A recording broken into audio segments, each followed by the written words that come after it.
Swag से करेंगे सबका स्वागत। हाय दोस्तों, welcome to my first channel article blogs. More এই ভিডিওটো হৈছে হোৱাটছআপ কেনেকৈ খুলিব লাগে বা ক্ৰিয়েট কৰিব লাগে। যিবিলাকে জানে হোৱাটছআপ খুলিবলৈ তেওঁবিলাকেতো জানে, আৰু যিবিলাকে নাজানে তেওঁবিলাকে মোৰ ভিডিওটো চাব। Now I am going to WhatsApp খুলিবলৈ। বাই।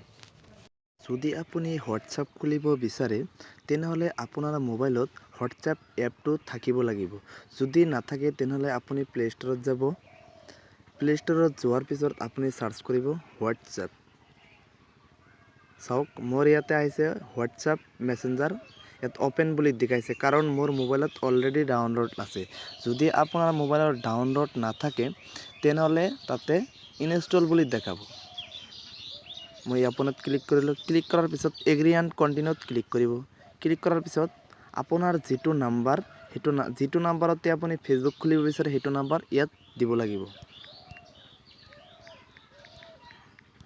তাৰপিছত আপুনি কি কৰিব লাগিব, নেক্সটত ক্লিক কৰিব লাগিব।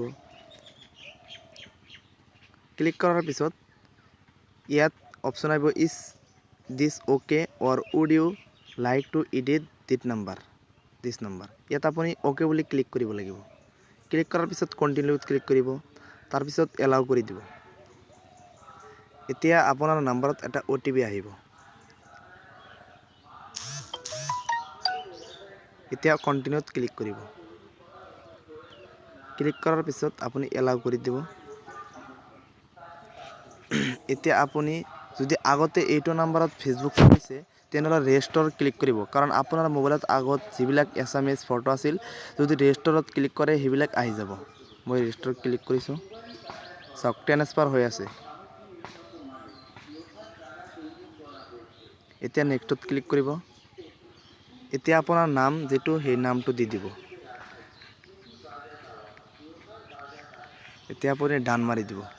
তাৰপিছত নেক্সটত ক্লিক কৰিব। এতিয়া আপোনাৰ 90% হৈ গ'ল। হোৱাটছআপ কেনেকৈ খোলে এতিয়া অলপ লোডিং হৈ আছে, অলপমান চাওক।